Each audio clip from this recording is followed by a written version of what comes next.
萬象埔營地，今日搭去大澳嘅巴士，喺龍仔站落車。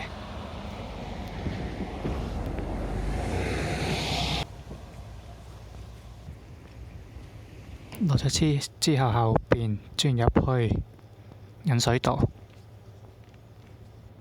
跟住條引水道行。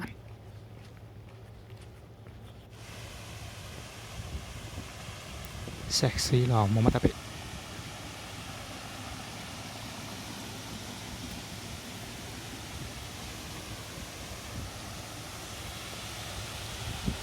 跟住個指示龍仔萬象埔，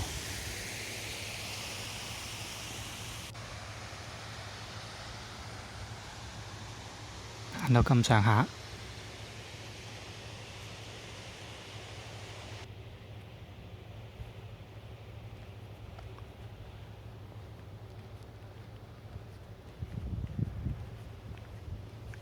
就會見到開始上山嗰段路，左手邊呢度上。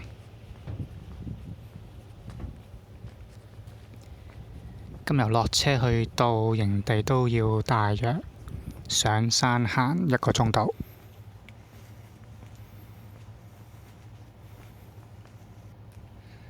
沿途會有石屎路，有好多指示，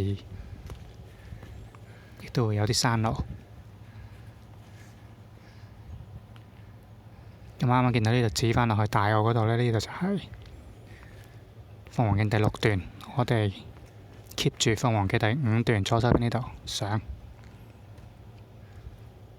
今日見到慈興寺或者萬象埔呢個指示呢個交叉位，兩邊都得嘅。右邊呢就容易啲，有啲石屎路。左邊呢，如果想睇埋唔完嘅話呢，到此一遊呢，就行左邊呢條。咁呢度就係龍仔5園。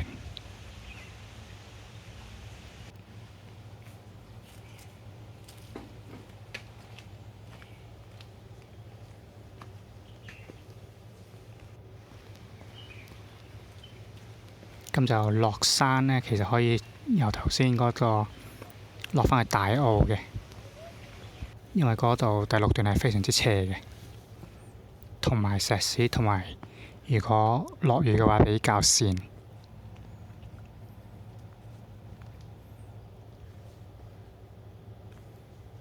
好啦，差唔多到啦，跟住第5段咁行過去。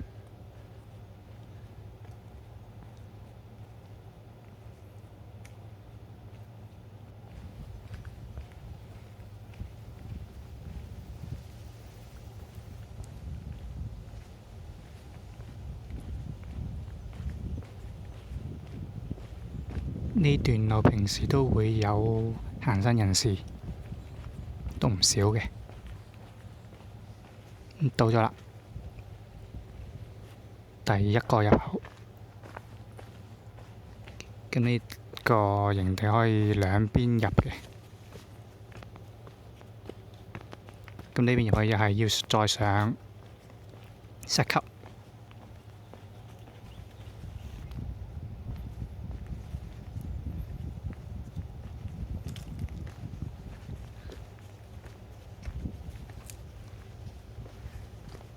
跟住紮營嘅地方就會喺左手邊。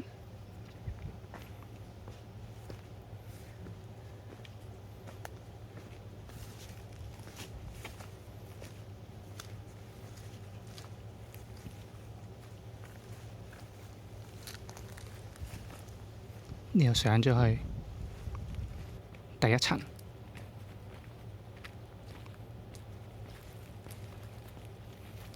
再上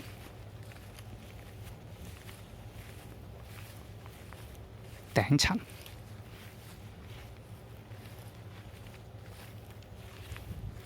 當然係冇乜人啦。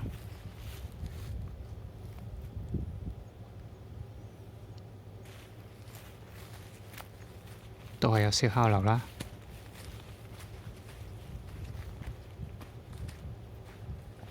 跟住打橫行。頂層行過去仲有一個位置同埋廁所。咁其實呢一個位置呢，通常呢都唔會紮營紮到咁近嘅，喺嗰個廁所。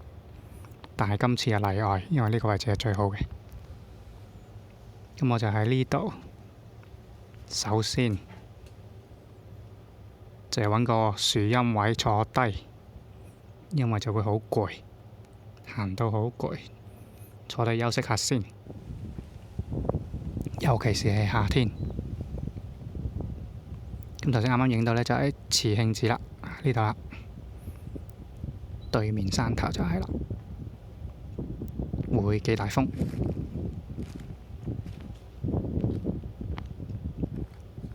容易起火。咁好有機會呢，就係自己一個霸晒啦，成個營地。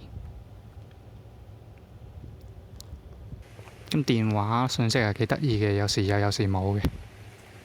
但我離遠見到，其實係影到個發射站噶噃。好啦，咁頭先落返去呢，呢個就係第二個入口，而亦都係攞水嘅地方。咁頭先就喺呢個上邊攞水，就係落咗長石級，就喺呢度，都算係方便嘅。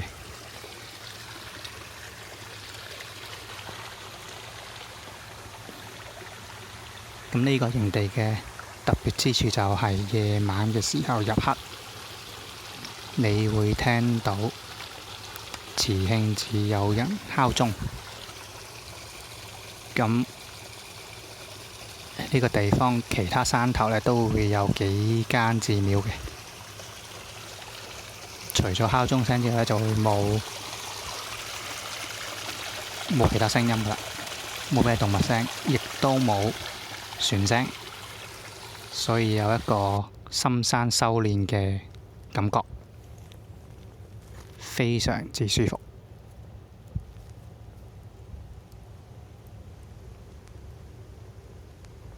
燒烤爐比較高身啊，又可以用呢個燒柴嘅方法。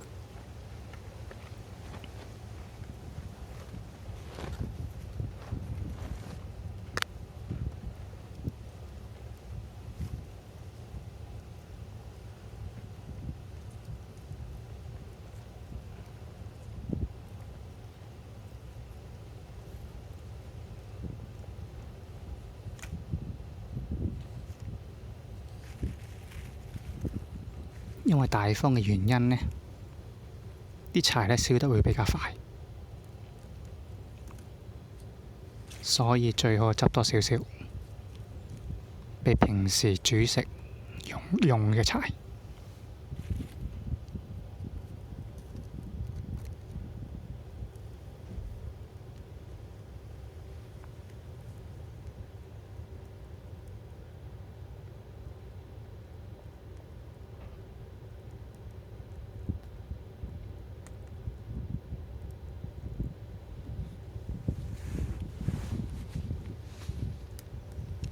咁可以望住個天發白日夢，會見到星星，周圍全部都係樹，但係會有個窿俾你睇星星嘅。咁總括嚟講呢，呢個營地呢係素人露營覺得比較鍾意嘅營地之一。